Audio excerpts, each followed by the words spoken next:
Hi, I wanted to thank everybody who was able to make it out to the meeting this morning, to the Brokers Roundtable meeting. It was really nice. And those of you who were not able to make it, here's just a really quick synopsis of what we talked about. So the first thing we talked about was making sure that when a property goes under contract or contingent, that the status is changed within 24 to 48 hours of the contract being signed, that it is not weighted on the receipt of earnest money. So that is what the promissory note's for. So make sure that you're staying in your office and your agents are staying in compliance with the MLS rules that within 24 to 48 hours you have to have the status changed from the contract signing to contingent, not receipt of the earnest money deposit. The other thing we talked about was forms. With the forms task force, some things came up that a lot of it is just making sure that there is proper training within the agencies on the forms. So what we talked about doing is coming up with a packet of just miscellaneous addenda. So not the sales agreement, not the listing agreement, but the miscellaneous addenda that agents may or may not use all the time, that we can provide to the brokers, that they can then provide to their agents, newer agents and seasoned alike, that just kind of goes through and explains the forms, how to fill them out, etc. as far as that goes. So we will be waiting until the forms that we are amending are done to make sure that everything is up to date. But if you could please email me a list of forms that you as a broker find important for your agents to understand and maybe have additional trouble with. So I have a nice list of addenda that needs to be done. So this will be in written form, a brief explanation of the addenda and how to fill it out that you can provide to your agents as part of your training packet. The other thing we talked about was RPAC donations for the state convention. Attached to this email is a letter, is the concierge basket form. So the chair of the RPAC auction for the state convention this year, which the Wheeling Board is doing it this year up in Oglebay, they have done a concierge service where you can pick one of the baskets that's up there and just send in the check and you're done. That's really pretty much that simple. So that list, the available list is attached along with the information of who to contact to let them know which basket you want to do and where to send the check, etc.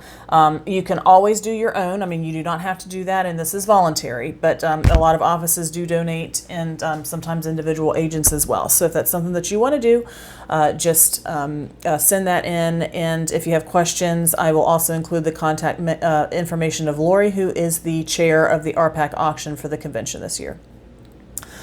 A couple other things that we breached is that we will be updating our policies and procedures. The board of directors has decided that we need a policy in the policies and procedures to address unpaid invoices. It is not known yet exactly what that policy is. We have to go through certain channels to make sure that we're in compliance both on a local, state, and national level.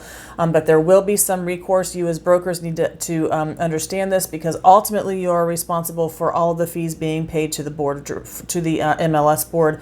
Now these are not like dues and such like that. There's always already something set aside, but this is board specific. So like if somebody had signed up for a luncheon that they were going to eat and they didn't come, they still had to pay that invoice, continuing education, etc. There will be a protection in there that if the agent leaves the office or something, the broker is not held ultimately liable for it. However, you do need to be aware of these policy changes so that you can pass these along to your agents and make sure that you're staying in compliance. And then the other about was C2EX. Please at least complete one module of C2EX and have each of your agents do it.